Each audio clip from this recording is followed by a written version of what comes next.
Okay, quick off time. Actually, no, I'm gonna introduce myself. I'm Elias. PM, like verbal POIs, please. Um, quickly off time, just like top of case contentions. Okay, first word. I'm going to define this house as the veganist movement, prioritize, spend a majority of resources on it. So that could probably mean like advertising, if you want to like have an argument about it, like this is what it looks like, or like political, if you're going for like political will, that's what we're prioritizing. So we're going to define animal rights as right to life, and then environmental impacts as harms to the environment. Or just to clarify on animal rights, sorry, it's like the animal's right to life. That's what we're defining animal rights as. And then this isn't in the motion, but it's really relevant to my case. I want everyone to understand what this word means. Moral consideration means it deserves to be thought of in like a moral question. And then my framework is net benefits to veganist movement. Okay. Well, one quick observation is just like veganist movements care about like two things generally, which is number one, like all movements, they care about power to their side so they can get like more stuff done. But number two, like specifically to this motion, we think they care about like the amount of animals being killed. They want to limit that. Okay. C1, I have three subpoints. First, on like, okay, yeah, sorry. C1 is it's easier to convince people on environmental impacts than animal rights. I have three subpoints. Subpoint one is, well, who does it harm? We tell you for environmental impacts, people are being harmed. So like CO2 emissions, like pollution from like runoff from like fertilizing grass, global warming, like pollution, sustainability. These all affect people. We're saying it'll hurt your kids. It'll hurt you. It'll hurt your descendants. It negatively affects your ability to live. And people care about themselves probably more than animals. Now, on the flip side, animals are given less consideration. Generally, we have them like a separate bucket than humans. Like quick like intuition pump here. Cannibalism, I don't think anyone here thinks is okay. Eating animals, I think most of us think that's okay. If you're a vegan, you don't, but like society writ large thinks it's okay. Um, and then yeah, so animals are given less like consideration, just like morally, they don't have the same type of moral consideration. And then the standard viewpoint, and that is the standard viewpoint. So like because humans are a tier above animals in all these practical concerns, it's always going to be easier to change people's mind here to like care about environmental impacts because you're appealing to a predetermined like moral concept they hold versus trying to like expand what they care about. This is like a massive thing, right? Um, so like two impacts here. Because you're like it's easier to do so. You're not changing how people view morality at large. You're just making it, you're just appealing to their already held moral considerations. Then like we have less people eating meat and like just like more benefits to the movement because like it gets more power, it becomes more mainstream. Okay. Second sub point is moral backlash. So generally here, animal rights, this viewpoint makes people feel really judged. It's uncomfortable. You're essentially saying, look, you're a murderer. You have murdered like hundreds of things in your lifetime, like hundreds of what we consider people in your lifetimes. If you feel attacked, you're going to feel attacked on this. Like you're attacked for your culture and diet.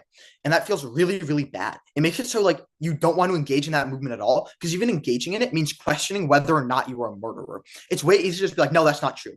And on the flip side, it's when you frame it to care about the consumer instead, then you get less moral backlash because you're saying, look, we care about what's best for you. We want sustainability.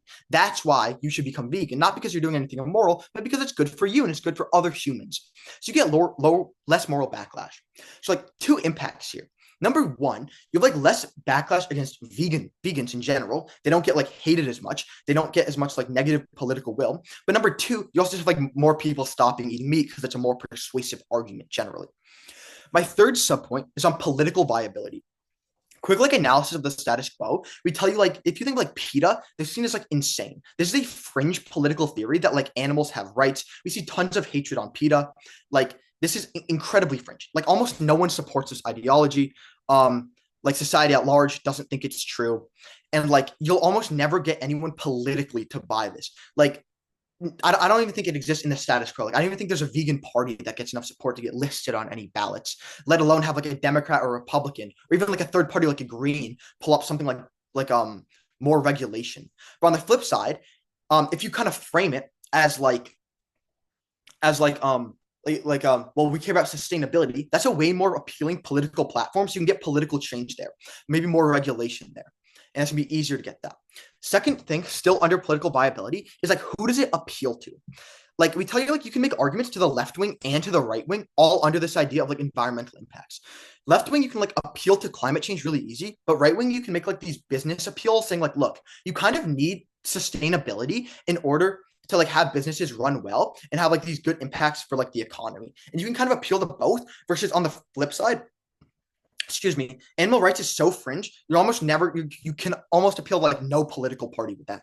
So you'll never get any like popular support. So two impacts here again. Number one, you have like more people like stop eating meat because it's like again more appealing to their political ideology, so they're more likely to buy it. And a lot of people like kind of just blindly follow their political ideology, less eating meat. Second impact is like more political power. Eventually, you will be able, if it does end up being popular, you get more political power in terms of like some sort of regulation, even if it's small, it's still a benefit. Okay, second contention is that like people believe that they're upholding animal rights in a different way than vegans do. So they think you can like you can support animal rights and eat meat. You think you can buy humanely killed, like organic, cage free, like etc., like non-GMO, all these buzzwords. Like, oh, okay, that's moral now. That's okay. Like most people that like who oppose animal treatment talk about like factory farming, like these immoral, like these things, like that's immoral. Okay. Um, because but like because like they think like factory farming is immoral, not because animals have a right to life. So it's like much harder to appeal to, so that like an animal rights campaign would like lead people to the wrong conclusion, and you're like inherently hurting your movement. Because if you're saying like animals have rights without going like super deep into that, then people will just kind of buy, like, if they buy it at all, that like you're for like more like free range farming or like morality, versus a vegan would think no, this is murder. Like quick intuition pump, they would not be happy with like, they would never be willing to settle for this. They would always be like, no, we can't eat like intuition pump. They will never be like, you can eat humans as long as it's free range. Like, no, they will never settle for that. That's still incredibly immoral. Um, yes, like non-vegans don't believe that animals have the right to live, and like non-vegans who sympathize with animals believe that like an animal has a right to die peacefully, not to live. So like number one, your kind of animal rights movement is going to get destroyed because you're leading people down the wrong viewpoint. And number two, you're not actually getting any progress in a way a vegan would want to, because you're still generally appealing to the idea that like, because like you're still saying like it's okay to kill people as long as we don't use GMOs and we have them be free range, which is like obviously immoral from a vegan standpoint. Look to my intuition pump I just gave you. Thus, for these two contentions, all the warrants as to why you're getting more popular support, I affirm. Thank you.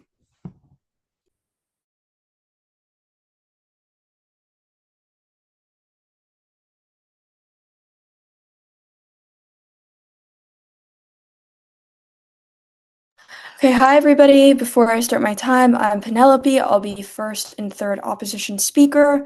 I go to Dalton, and I will start my time now. Okay, hi everybody. I'm going to get through three things in this speech. I'm going to go through some top of case, then move on to my contentions, and finally move on to refuting. So the first thing I want to mention is that props sort of characterize animal rights as the right to life. We do think that the right to life is part of it, but I think it's sort of undeniable that animal rights isn't only the right to life, but also the right to like exist well and to exist under positive living conditions.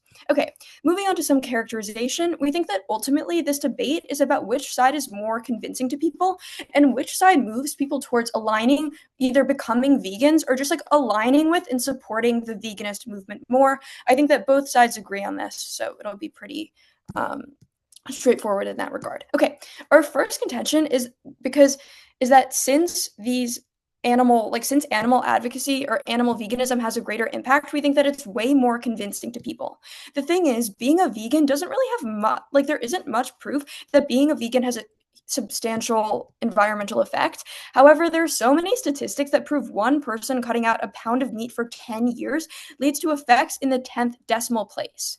Cutting out all meat would do so much to the corrupt meat industry. And we think that as the vegan movement, we want to try to get the most support and people to join our movement. And people join movements to make change. This is why we believe that people are most likely to be convinced by the argument with the most impact. And as I'll talk about later, a lot of people don't see like cutting out meat as having a super substantial environmental impact because there's so many other factors that play into climate change. And realistically, eating or not eating meat isn't going to be the decider of like whether or not climate change happens, whereas whether or not So you I. eat meat will impact animal rights. Yes.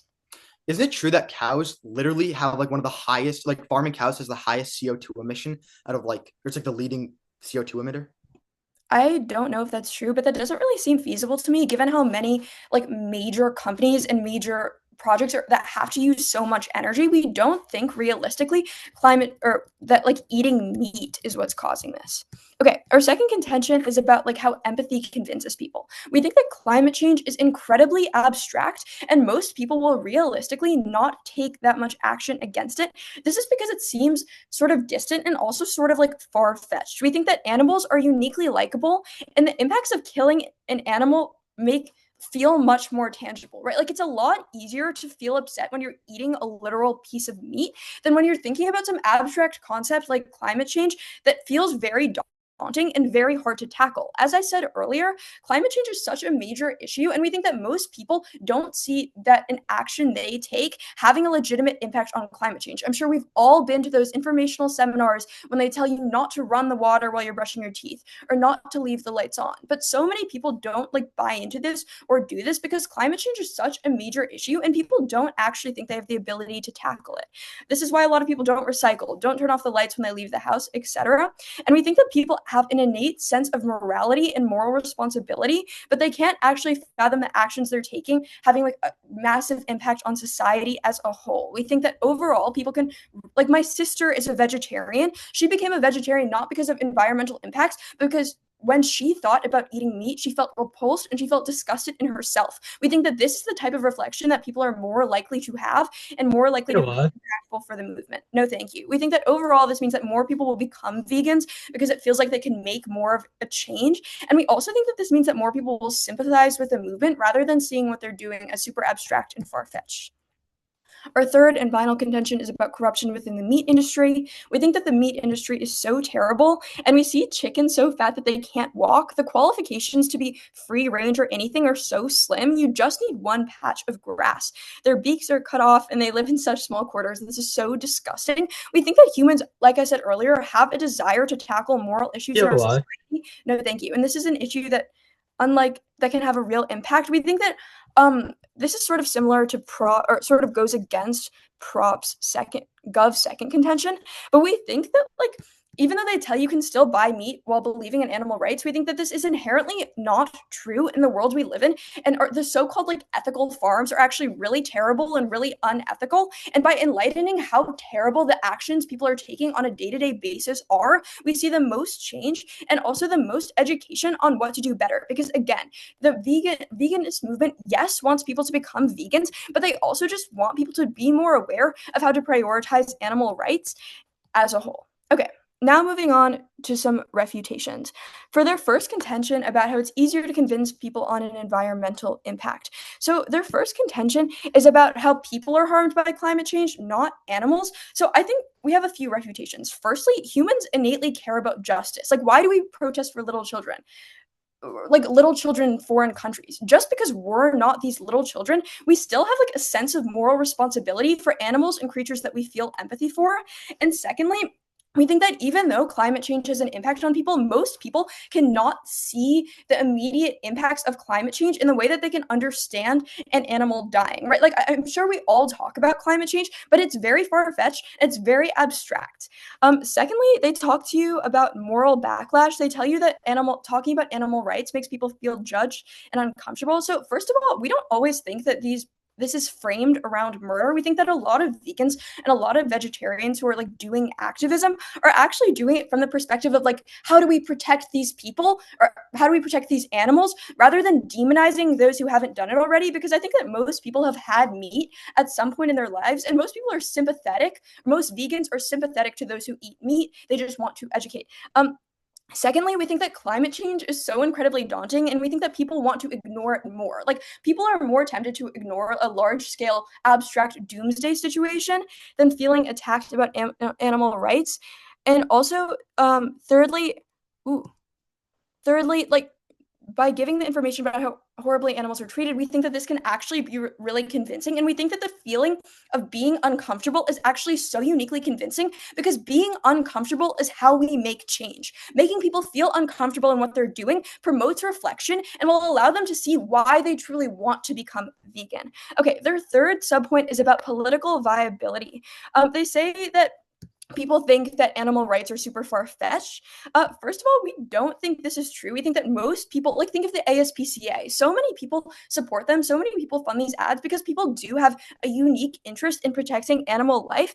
They also tell you that sustainability is a more appealing political platform to a variety of people. This is just fundamentally not true. When we look at what the Republican Party has done with things like fracking, it's clear that they're not prioritizing an interest in environmental Why? in sustainability protected time.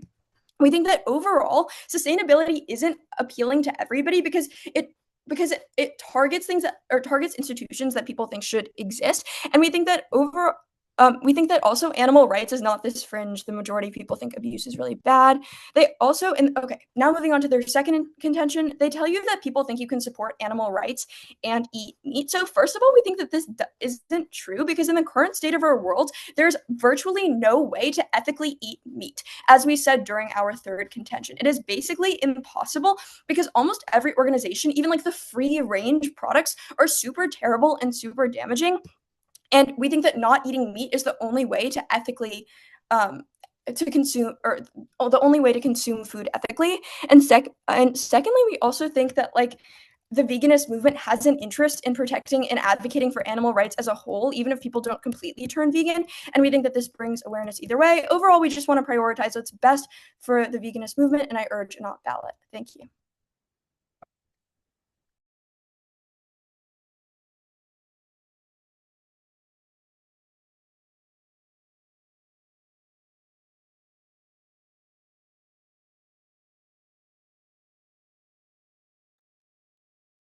Okay.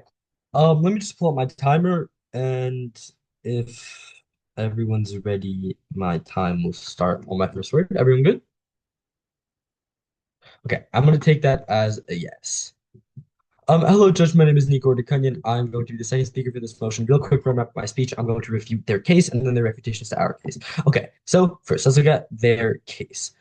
So first, they redo this weird thing at top of case, which is like, actually, no, the top of case is fine.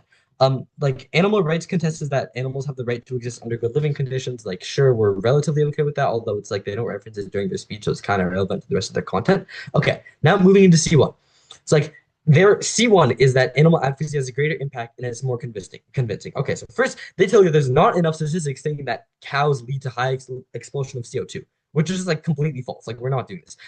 Cows are one of the, like, of course, I can't come to you with the direct statistic, but this is also factually untrue. Like, if you want to fact check this just you can. Cows are one of the leading like emitters of CO2, and it's like one of the biggest problems that the environment has. So like sure, there are companies that use a lot of energy, but at the same time, those companies are progressively using more and more clean energy. And while it's not like a majority of the way they're getting that energy, you can't replace like cow farts with clean cow farts, and you can't replace energy with clean energy. So it's not like the same thing at all. And saying that cows like animal farming is not like environmentally impactful at all is just completely false. Like drop this contention.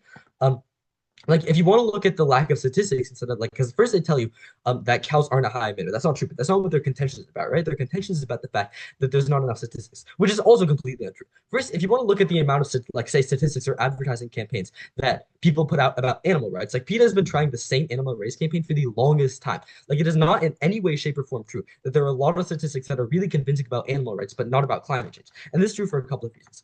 First, like climate change is an increasingly large problem as time goes on. Animal rights is like not to the same degree, almost not at all. So like climate change is worsening, right? So it's not the case that like it's a stagnant problem and we keep needing to do the same things to fix a stagnant problem. Like as climate change gets worse, so do the statistics, and so does the amount of information that gets pumped out. Like sure, some people are still climate change deniers, but like we'll get into how those people are also specifically like not helpful to this debate at all.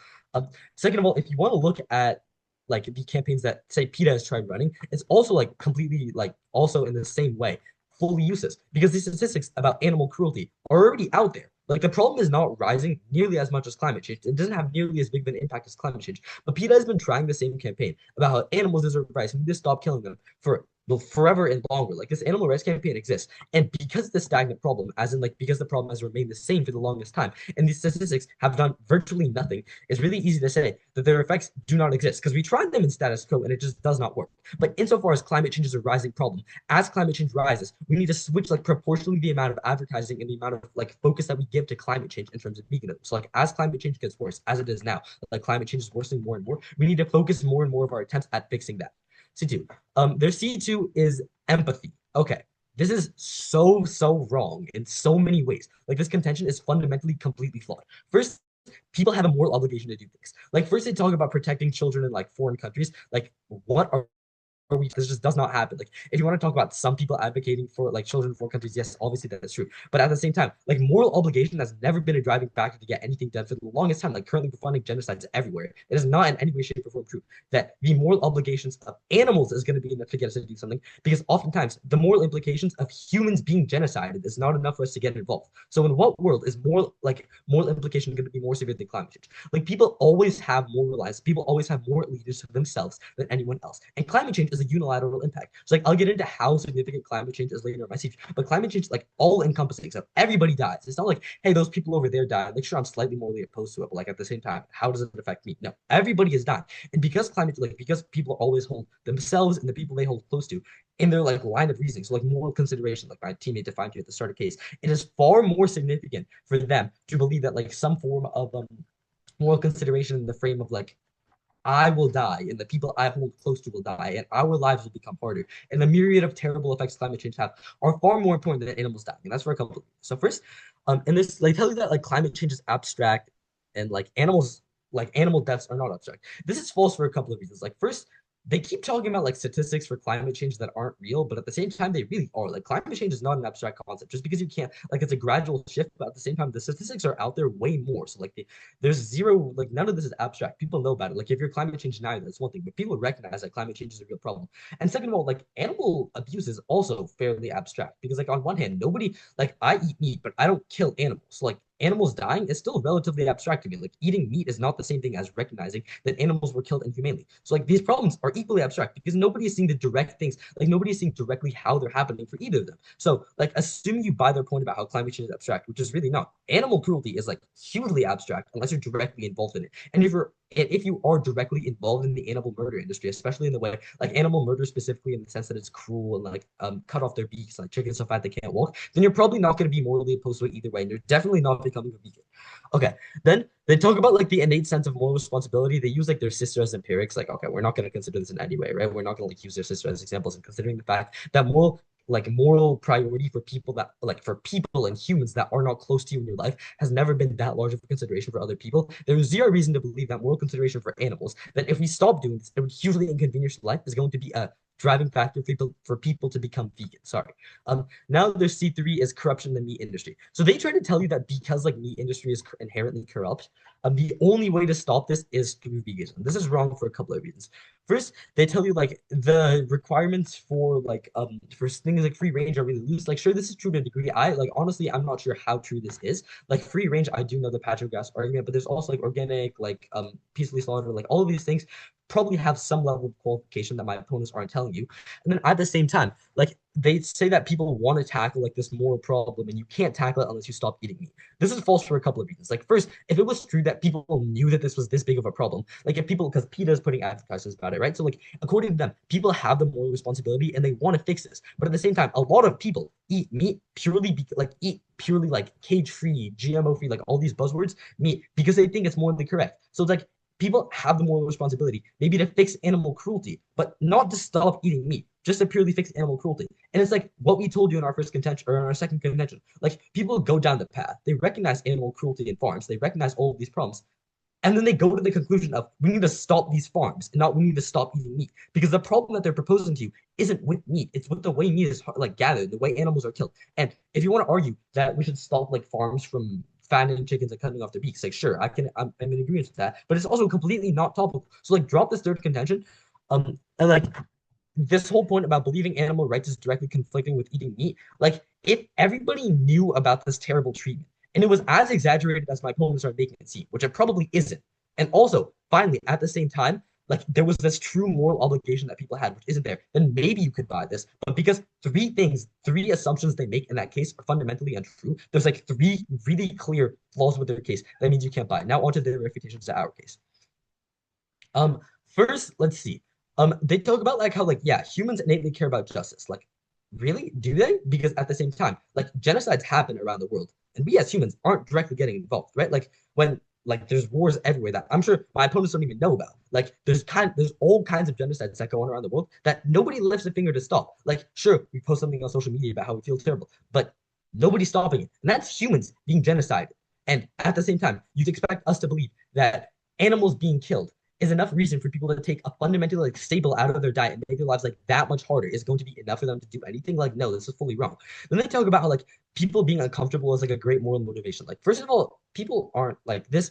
People being uncomfortable thing. If this works so well, if like making people uncomfortable works so well, then the PETA advertisements that PETA repeatedly tries to launch and run would work a lot better than they do. And second of all, prioritize like not ignoring climate change is way, way, way more uncomfortable than like leading to like indirectly leading to the death of animals. That's time.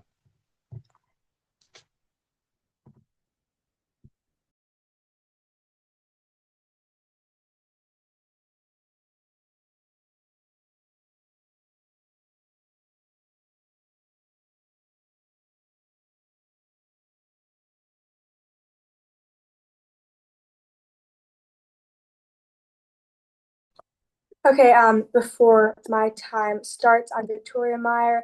I will be giving the second off speech, and my time starts now.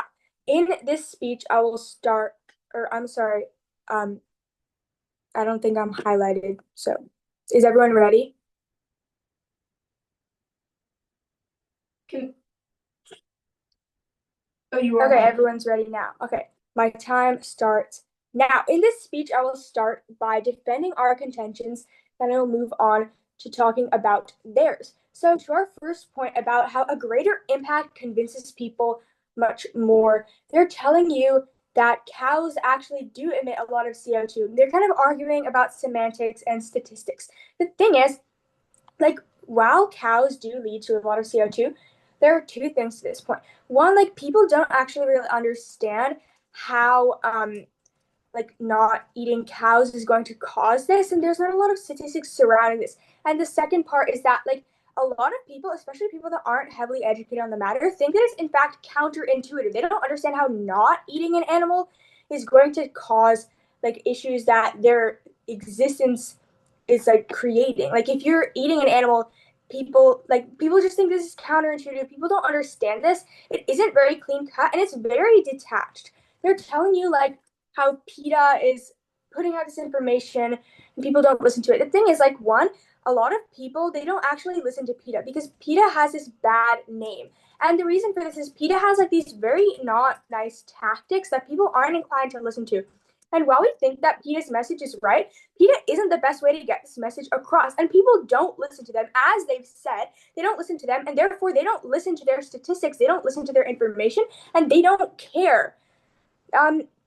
They don't care because like they're not actually listening to what PETA is saying. They're just like labeling it as like, oh, this is so fringe, whatever it might be. And this is due to PETA's tactics over anything else.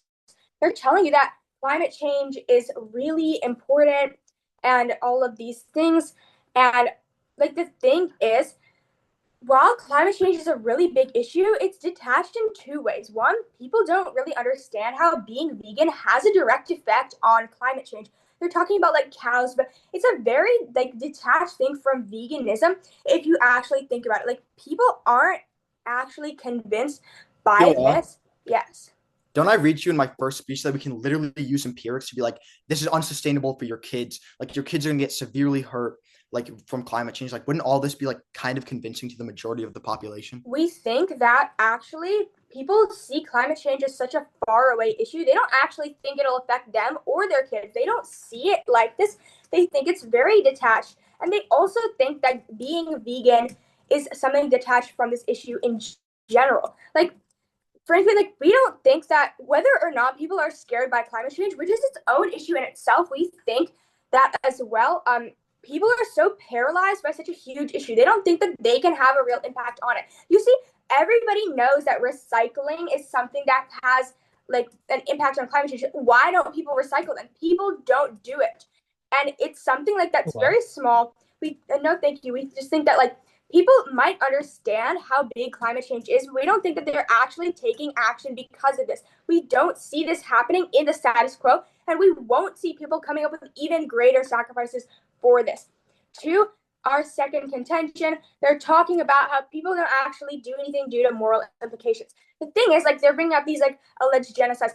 There are so many issues in the world, and people are taking action. There are so many nonprofits that people donate to. There's been so intense backlash to like very bad things that are going on in our world. People are protesting. People are doing so much, and obviously they can't go to a dangerous place. People are doing everything they can. We think this is completely untrue.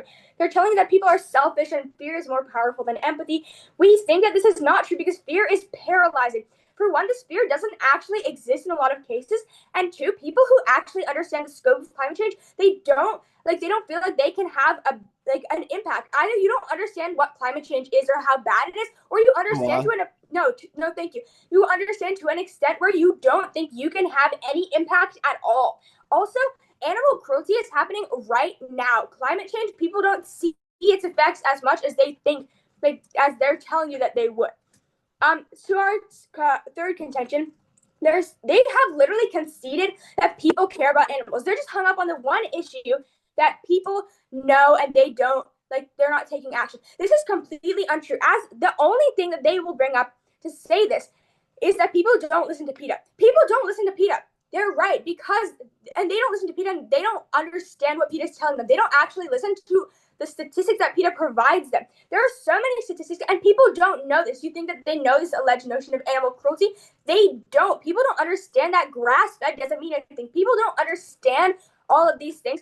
And they have conceded that people care about animals. They're wrong. They're right that they care about animals, but they're wrong that people don't actually know what is going on. Now, moving on to their case. So we have refuted all of their points, which I will go over again. But just to point out, they have completely dropped their C3 or their sub point 3, their contention 2, and their contention 3, which means that these are completely off the flow. I will be refuting these again, but they have not responded to any of our refutations against them. But now to do this again. Sorry, off time. Mm-hmm. You said we dropped your C3? No, you dropped your C. You said we dropped our C3. We don't. Oh, you dropped your sub 3 and your contention 2. Okay. Thank you. Off the flow. Now my time starts again. So to refute their contention 1, again, they're telling you they're focused on semantics. Again, they're telling you that genocides happen, but we don't get involved. People are getting as involved as they can. People care. I don't think that you understand. People care so much. People are enraged by these things, and they are taking the most action that they can. Also, another point that I'd like to bring up is when you're focused on convincing people to become vegan, this is a big sacrifice. But the thing is, when you're focused on environmental impacts, people will be confused because they're saying, we want to become vegan, right? But this sacrifice means that you can't really, when you're focused on environmental impacts, you're going to be hung up on the fact that tofu is very processed and all the meat alternatives are very processed. These are bad for the environment. We think that when you're looking at it from an environmental lens, we think that you're less inclined to actually become a vegan because all the alternatives also have a negative impact on the environment. We think that the only way to get people to actually join and support our vegan movement is to allow them to use these other alternatives, which might be processed and might be bad for the environment. But overall, we think this has a better impact, especially when regarding animals and animal cruelty. We think that as the vegan movement, we want to have the most amount of support for our movement, and we include that within it. We think that when we're focused on the environment, people won't be eating tofu, people won't be getting the protein that they need, and they will be less inclined to join the vegan movement from this. Now, their third sub point, which they have dropped, I think was regarding political viability. And we're telling you that we're telling you that people don't actually legislate about not eating meat. We don't think this is viable. And they're telling you about environmental impacts and how I don't know exactly what they were trying to say here, but essentially we're responding by saying animal rights is not in the fringe. We don't think this is true. We think that only because certain organizations are using bad tactics, that people see it this way. We don't think that it's inherent to the issue. Their second contention, which they have dropped and is off the flow, was that people think that you can support animal rights and eat meat. I just think that this is not true because, again, as we've said many times, animal rights are such a big issue that, like, in our capitalist society, the only way to actually have an impact about animal mistreatment is to force corporations to not mistreat their animals anymore by not eating animals. You can buy all the organic things you want, but these animals are still being mistreated. This is completely non-unique, and we think that this point is not only off the flow, but it is incorrect.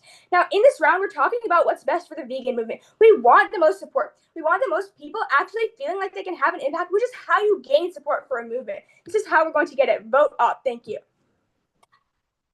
Do you want to switch this?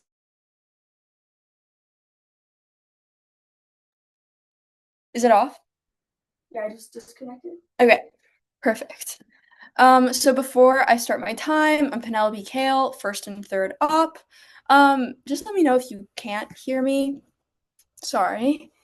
And I will start my time now. Okay. Hi, everybody. Two things to do in this speech. I'm going to walk you through some points of Clash, explain why we win them, and then I will weigh this debate. So I think that the most central point of Clash in this debate has been which side incentivizes people to be vegan more. Gov argues to you that climate change impacts people, not animals, and they basically make this whole argument that people only care about themselves. But we think that comparatively, people think that like climate change feels so daunting and so abstract because when it's talked about, it's something that'll happen in like generations and generations to come. We also think that most people feel like they personally don't have the ability to resolve climate change, so they don't have like the sense of moral responsibility not to eat meat because they know that even if they don't eat meat or even if everybody doesn't eat meat, climate change will still be an issue in the long term. Climate change is so big and so abstract that people like don't act on it even though it seems so like far away, because even though it could theoretically hurt their kids, it won't feel like something that is legitimately approaching or something that they could legitimately make a change about.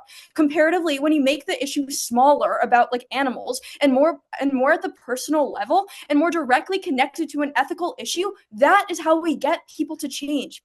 In the status quo, the reason that most like vegans are vegans is because they feel bad for animals, and this is what motivates them. This is because obviously when you're thinking about your personal responsibility and your sense of identity as a person, you want to stand up for what's right, and you want every decision, like you want to make your decisions in line with your values. If you're staring down at your chicken and thinking about the poor animal that must have been slaughtered to eat it, you are not like, that is much more directly impactful and feels like a much bigger thing in your life than an abstract of climate change that is so daunting and so difficult to fix.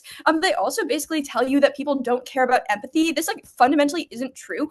They also concede to you at one point when they were refuting our third contention that people do care about animals. So it seems a little confusing. I think we can agree that people do care about animals. People do want to act morally. And I think that they also bring up genocides. I think people do care about the majority of genocides.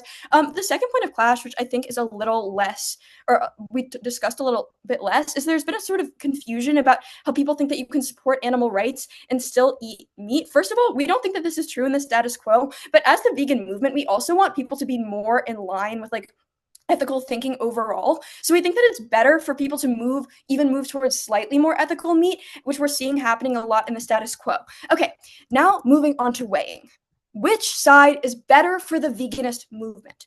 We think that climate change people feel the effects of climate change much less, and because it's so far in the future to them, they're less likely to turn to it. By comparison, we think that animal rights feel so acute to every person who has an animal, has been around an animal, and who is eating it. And we think that this like difference in intensity between how much you feel like how present climate change feels in your life versus how present eating an animal feels is a really big difference. Also, in terms of time frame, we think that climate change seems so far in the future to a lot of people and not like a current reality, but the animals that are being killed now are so highly persuasive to people that we think that having this like short term, you must act now or else you will be slaughtering an animal, is so much more convincing than harping on something that like feels so far away. This means that we're going to see more people who like support the vegan movement. We're going to see more environmental benefits. We're going to see more animal rights, and we're just going to see a stronger and more supported veganist movement so that they can advocate for change and both protect our environment and protect animal rights, because that is what is truly so important. Again, we just want to emphasize that people really care about what's in front of them. People care about feeling like they're eating a little puppy, that when they think back to their dog from their childhood, that is what truly impacts people, not a far-fetched, far-away thing they feel they cannot solve. We want the best for veganism, we want the best for the environment, and we want the best for all animals. Thank you, and I urge an off ballot. Okay. Is everyone ready? Okay. Opposition loses when they fundamentally lose sight of the most important things in the round and drop the most important analysis and just kind of wave it off. I'm going to start with some quick characterization or some quick clarifications, move into why this is just a clean go ballot. Okay. When we say that, just to clarify this, when we say people care about animals, we're making a comparative statement, essentially saying that to some extent people care about animals, but clearly not nearly as much as they care about humans. For example, you can take someone who eats meat and then be like, it's okay to kick a dog, and they'll say no. But then you could be like, it's okay to eat a cow, and say yes. And they would never say yes to cannibalism. This is analysis from my first speech where people care about humans inherently more. This gets dropped and they just say, well, people care about animals, but it's on a scale. Two, they say we drop C2. Nico cross applies his analysis from their C2 to our C2. The analysis is that the moral implication of animals being killed poorly isn't going to lead to veganism, just protests against factory farming, which isn't really what we're talking about. We're talking about animal life. I made this clear in my first speech. And he says and I'll bring this up more, this analysis that he brings up later, my voters. But okay, I think the clash, government or opposition gets the clash right. It's who is most convincing. I think this is true. And so I think this is what should be voted on. So firstly on scope, or how many people on empathy, Nico tells you a lot of people, especially on kind of the more right and moderate side, and more extremists, they do care, don't really care about genocides. This isn't even at the front of their minds. So even assuming that a lot of people do care about animals, they barely even care about genocides. I just don't think it's true. Also, almost everyone cares about their kids more than they care about animals. I think this is intuitively true. So to the extent that if we can make the argument that people care about their kid, or that we're going to help people's kids more than we can help animals, I think they just like that more because it's their kids, they're humans. So you vote that more because we're literally impacting everyone. Everyone cares about themselves. Everyone cares about their kids. Not everyone cares about animals. Also, empirically, it doesn't work. We see these factory farming videos exist and nobody cares. You can look up these videos, nobody cares. Okay, this is a response that kind of gets dropped by Nico. Okay, second thing I want to talk about is optically, how do you which one of these things can you see more? We tell you it's undoubtedly climate change. In my first speech, I say you can make these things look empirically good. They kind of just drop it. But let me just give you some examples. You can say that look at people in India dying of heat stroke because it's becoming uninhabitable. You can see people starving across the world because they can no longer farm. Same things because of temperature change. We can see kids can't play outside anymore because it's too hot. Ponds being destroyed from runoff from the environmental harms of cow farming. These are all empiric things that you can get people to morally care about, and they care about it more because it's not an animal. Okay. Also, we haven't really tried this environmental approach yet, whereas we have tried PETA, PETA factory farming thing, and it doesn't work. This is analysis of my first or second speech that gets dropped. Also, this idea that you can make an impact on climate change and it doesn't. This is just not true. Okay, you can you can make an impact on climate change and it looks empirically bad, or it doesn't look easy. This is just incorrect. You with a movement behind it, if you say okay, buy into the veganist movement, you can with everyone together. And I bring this in my first speech that it's really important to have a strong movement. If you have a strong movement with everyone together, then what's going to happen is you do get this power, and you can, if you feel you're rallying behind a movement, and you can actually have an impact on climate change. Worst case here, though, it's equally abstract as factory farming because these videos already exist and no one watches and no one cares. Okay, factory farming is also very abstract. If you want to buy that, climate change probably isn't. Also, people same analysis. People just care about climate change in the sense that people care about it more. Okay. Now I want to talk about long-term hurting the movement, how they kind of hurt the movement, and you don't want that.